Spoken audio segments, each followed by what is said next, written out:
দিল্লি বিস্ফোরণ কাণ্ডে একের পর এক চাঞ্চল্যকর তথ্য সামনে আসছে। জানা যাচ্ছে সাধারণতন্ত্র দিবসে এই বিস্ফোরণের পরিকল্পনা ছিল আততায়ীদের, আর সেই জন্যই লালকেল্লায় রেকিও করে তারা।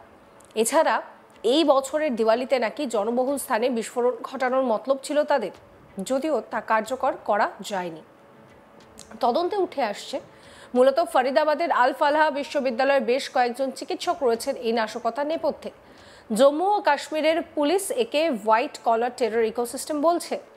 দিল্লি বিস্ফোরণ কাণ্ডে জড়িত সন্দেহে শনিবার রাতে বাংলা থেকে গোয়েন্দাদের হাতে আটক হয়েছিল এক ডাক্তারি পড়ুয়া। শনিবার এনআইএ দফতরে লাগাতার তাকে জিজ্ঞাসাবাদ করার পর 24 ঘন্টার মধ্যে তাকে মুক্তি দেন তদন্তকারীরা। জানিসার আলমকে জিজ্ঞাসাবাদের পর শনিবার বিকেলে ছেড়ে দেওয়া হয়েছে বলে পরিবার সূত্রে জানা গিয়েছে। পরিবারের দাবি, 1 বছর আগে দিল্লি ব্লাস্ট কাণ্ডে জড়িত কোনো এক অভিযুক্তর সঙ্গে তার কথা হয়েছিল। সেই সূত্র মারফত তাকে জিজ্ঞাসাবাদের জন্য এনআইএ আটক করে নিয়ে গিয়েছিল শিলিগুড়ি। এনআইএ জিজ্ঞাসাবাদের পর তাকে ক্লিন চিট দিয়ে ছেড়ে দেওয়া হয়েছে বলে পরিবারের তরফে দাবি করা হয়েছে। তবে যারা এই কাজ করেছে তারা যাতে রেহাই না পায়, পরিবারের তরফে সেটাই দাবি করা হয়েছে।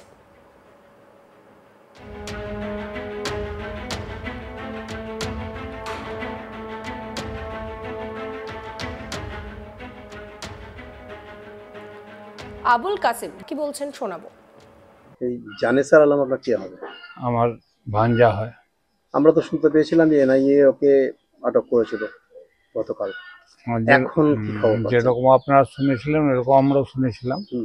এখন যা রেজাল্ট পাওয়া গেল যে ওদের ইনভেস্টিগেশন করে ওকে ছেড়ে দিয়েছে অফিস থেকে। আচ্ছা, কিভাবে জানলেন, কিভাবে কি হলো? আমার ছেলে গেছিল ইসলামপুর ওই খবরে। তো ইসলামপুরে ওকে ফোন করলো জানি স্যার যে দাদা তুমি আসো, এখানে অফিসের গার্জেনকে ডাকছে। তো আমার ছেলে ওখান থেকে গাড়ি নিয়ে চলে গেল শিলিগুড়ি, ওই অফিসে যা যাবতীয় লেখাপড়ি করে ওকে রিসিভ করে নিয়ে আসছে। এখন কি রওনা দিয়েছে? হ্যাঁ, রওনা দিয়েছে। কথা হলো আপনার সঙ্গে? হ্যাঁ, কথা হলো। কি বললো, কিসের জন্য নিয়েছিল ওকে? ওকে নিয়েছিল যে ওর একজন কলেজ ফ্রেন্ড ছিল, মেডিকেল কলেজের ফ্রেন্ড ছিল। 1 বছর আগে ওর সঙ্গে কথা হয়েছিল। তো ওই ছেলেটা নাকি দিল্লি যে বাম বাস্টিং হয়েছে ওতে ইনভলভমেন্ট ওকে দেখাচ্ছে, এখন প্রুফ নাই দেখাচ্ছে। তো ও অ্যারেস্ট হয়েছে। তো ওরই নাম্বারটা দেখে ওকে নিয়ে গেছিল, জিজ্ঞাসাবাদ করে যেটা চিন্তায় নিয়ে গেছিল ওটা কোনো রকম নেগেটিভ পালো না, তারপরে ওকে ছেড়ে দিয়েছে। 1 বছর আগে তাহলে কথা বলেছিল? আচ্ছা, এই যে আপনি সকালে যখন কথা বলছিলাম আপনি বলছিলেন যে তদন্তর আধিকারিকটা যদি ঠিকঠাক হয় দেশের উপরে আমার আস্থা আছে, এখন কি বলবেন? না, যেটা আমি সবসময় বলেছি যে যদি সঠিক, আমার ছেলেটা যেরকম আছে একদম ভদ্র আছে, জেন্টিল আছে, ওর উপর এতটা ভরসা হচ্ছে যে কোনো ইলিগাল কাজে ও যাবে না। এটাও বলেছি আপনাদের যে ছেলেটার বয়স 25 আছে, কিন্তু মা বাবার সঙ্গে যে মিশে ও, তো বোঝা যাবে যে এই 12-13 বছরের ছেলে যেরকম আছে এইভাবে মিশে এতটা মান্যতা দেয় সমাজের লোককে আর বাবা মাকে। তো ওটাই আসার উপর বলছিলাম যে সঠিক যদি তদন্ত হয় তাহলে ছেলে বেরিয়ে আসবে। এখন কি মনে হচ্ছে তদন্ত সঠিক? না, সঠিক তদন্ত সঠিক হয়েছে।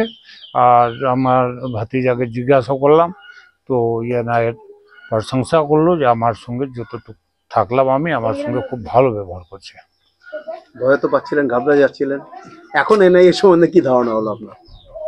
না, ধারণা তো ক্লিয়ার হয়ে গেল যে না, সঠিক তদন্ত করে ওকে ছেড়েছে। এনআইএ এর সঙ্গে ব্যবহার কিরকম করেছে? ভালো করেছে, খাবার দাবার সব ব্যাপারে বললো। এখন কতটা শান্তি লাগছে মনে আপনার?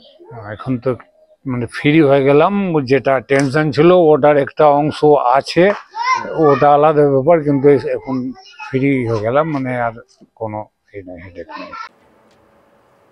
শুক্রবার সকালে উত্তর দিনাজপুরের ডালখোলা থানার সূর্যাপুর হাই স্কুলের সামনে থেকে ওই চিকিৎসক জানিসার আলমকে তুলে নিয়ে যায় এনআইএ, আর তারপরেই চাঞ্চল্য ছড়িয়ে পড়ে। জানা যায় বহু বছর আগে ছোট থাকতেই ওই ডাক্তারের বাবা তাদেরকে নিয়ে লুধিয়ানায় চলে যান।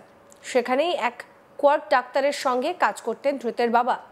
এরপর জানিসার আলম হরিয়ানার আল ফালাহ ইউনিভার্সিটি থেকে 2024 সালে MBBS পাশ করে। গত রবিবার চণ্ডীগড়ে MD পরীক্ষা দিতে গিয়েছিলেন। এরপর চলতি মাসের 12 তারিখ বুধবার পারিবারিক এক বিয়ের অনুষ্ঠানে যোগ দিতে গ্রামের বাড়িতে আসেন। শুক্রবার ভোরে স্টেশনে সন্দেহজনকভাবে ঘোরাঘুরি করতে দেখে তাকে আটক করা হয়। প্রাথমিক জিজ্ঞাসাবাদে তার পরিচয় ও উদ্দেশ্য নিয়ে একাধিকবার অসঙ্গতি ধরা পড়ে। এরপরই ঘটনাস্থলে পৌঁছায় এনআইএ। সূত্রের খবর, অভিযুক্তের কাছ থেকে পাওয়া হয়েছে বেশ কিছু গুরুত্বপূর্ণ নথি, ডিজিটাল ডিভাইস, যা কিন্তু বড় সড়ো জাল ছক থাকার যে আশঙ্কা, সেই আশঙ্কাই রয়েছে। এরপর তাকে নিয়ে রওনা দেয় এনআইএর বিশেষ দল।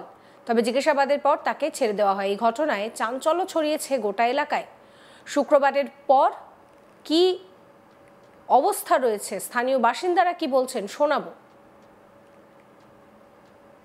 আমি ঠিক দেখিনি জিনিসটা, মানে আমি এখন এসে শুনতে পেলাম যে এরকম এরকম ব্যাপার, একটা লোককে ধরে নিয়ে গেছে, 3টে গাড়ি আসছিল।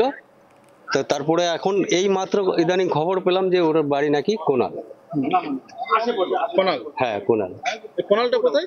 কোনালটা হচ্ছে স্যার এই যে আপনার এই যে আমাদের রেলওয়ে গেটের আধা কিলোমিটার বা 1 কিলোমিটার আগে। আচ্ছা, কি ছেলেটার নাম টাম কেউ না, ওগুলো কিছু জানি না।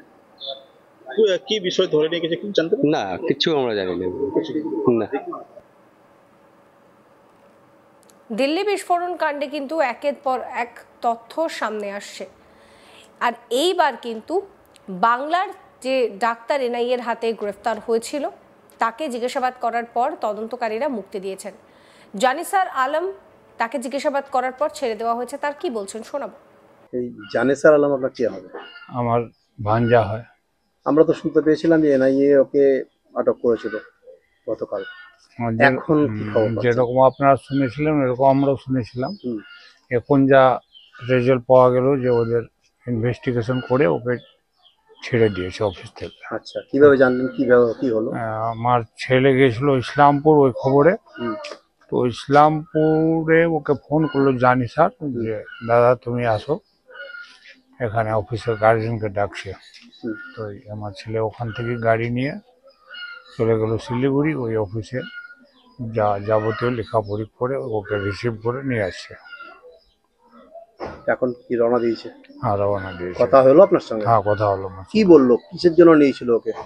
ওকে নিয়েছিল যে ওর একজন কলেজ ফ্রেন্ড ছিল, মেডিকেল কলেজের ফ্রেন্ড ছিল। 1 বছর আগে ওর সঙ্গে কথা হয়েছিল।